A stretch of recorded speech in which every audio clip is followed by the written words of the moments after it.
Di lereng Gunung Zuquanfeng, semua orang merasakan paksaan yang menyebar dari kedalaman dunia salju dan es.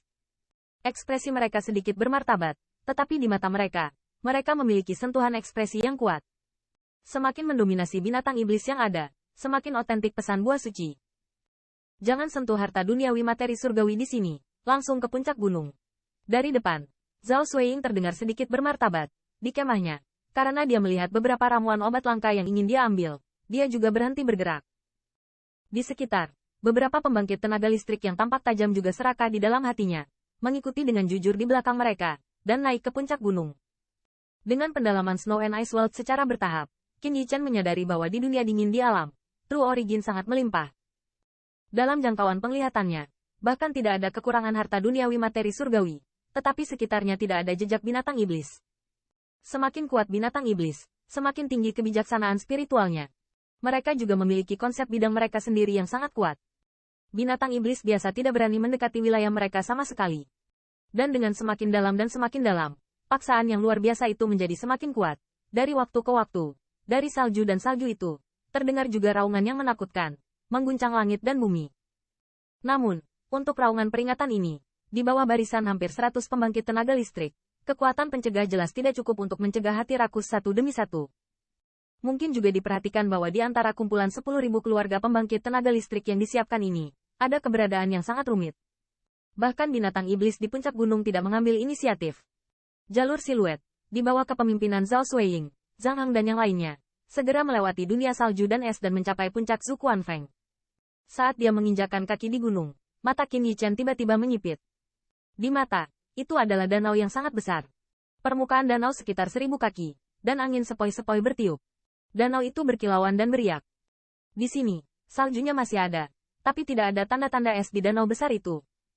Dengan kedatangan lebih dari 100 pembangkit tenaga listrik yang terhormat, badai salju yang mengamuk di sini tampaknya menunjukkan tanda-tanda akan berhenti. Dalam hal ini, banyak wajah pembangkit tenaga listrik memiliki sentuhan kegembiraan. Tampaknya setengah dari legenda telah melangkah ke binatang iblis suci, tetapi bukan itu masalahnya. Di bawah barisan mereka, mereka takut. Tidak berani muncul. Namun, wajah Qin Yichen tidak menunjukkan kegembiraan, dan bahkan dia tidak melihat buah suci biasa bersama orang lain di 4 tempat. Tatapannya selalu menatap permukaan danau dengan riak. Aktif, cukup memiliki beberapa poin ekspresi serius. Bos, setelah mencari lingkaran, tidak ada jejak Ki Guo suci yang ditemukan. Mata elang tangan berdarah 5 semuanya tertuju pada Zhao Xueying. Jangan mencarinya, buah Ki suci akan muncul pada pertemuan matahari dan bulan. Namun saat waktunya tiba, Zhao Xue melihat ke langit dan berbisik, dan kemudian, tatapannya melihat ke danau di depannya. Dan suara yang sedikit bermartabat terdengar perlahan. Hal terpenting saat ini adalah menyelesaikan binatang buas itu. Ada desas-desus bahwa Zuquanfeng diduduki 100 tahun yang lalu oleh murai langit biru. Dan rumor itu tampaknya benar. Pada saat ini, mata Zhang Heng juga menatap danau dengan erat, dan suaranya terdengar sedikit bermartabat. Capricorn Bitian. Mendengar nama ini, mata banyak pembangkit tenaga listrik semuanya menyusut. Pandangan menyapu cepat, tetapi tidak menemukan apapun. Pada akhirnya, mata mereka mengarah ke depan dengan sentuhan momok dan ekspresi muram. Danau yang tak terduga.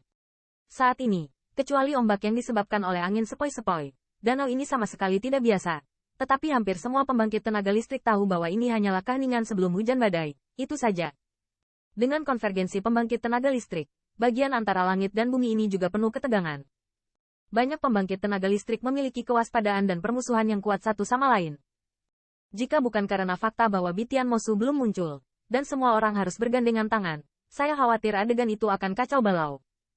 Pertunjukan akan segera dimulai. Qin Yichen perlahan menghembuskan gas putih. Senyum lucu muncul di wajah seperti sarjana. Ada begitu banyak pembangkit tenaga listrik di sini, dan masing-masing dan setiap orang dipersiapkan dengan baik. Mempertahankan Bitian Mojo yang berusia 100 tahun di buah suci, tentu tidak akan berpangku tangan saat buah suci akan matang. Pergi. Belum muncul sampai sekarang, dan tidak lemah ingin datang. Saya ingin menunggu sampai pembangkit tenaga listrik Sandpiper dan perang-kerang ini bersama-sama untuk menghasilkan uang bagi para nelayan. Namun, meski suasananya kencang sekarang, pembangkit tenaga listrik di sini tidak bodoh. Tidak akan dipusingkan sebelum buah suci muncul. Mengaum. Pada saat tertentu, antara langit dan bumi tiba-tiba terdengar suara gemuruh. Gemuruh ini penuh dengan keganasan dan amarah. Jelas, orang-orang yang berani menginjakan kaki di sasis mereka ini telah membuat marah setan Bitan. Raungan ini, seperti suara gelombang sonik, menggulung salju dan kepingan salju. dan menyapu seperti bilah tajam pada saat ini. Beberapa orang yang dagingnya tidak cukup kuat langsung dipotong dari jalur noda darah. Segera, setiap pembangkit tenaga listrik menjalankan True Origin untuk melindungi tubuh. Hati-hati, binatang itu keluar. Merasakan adegan ini, Zhao Xueying dan Zhang Heng bercampur dengan suara mengepul dari True Origin, berguling. Bang!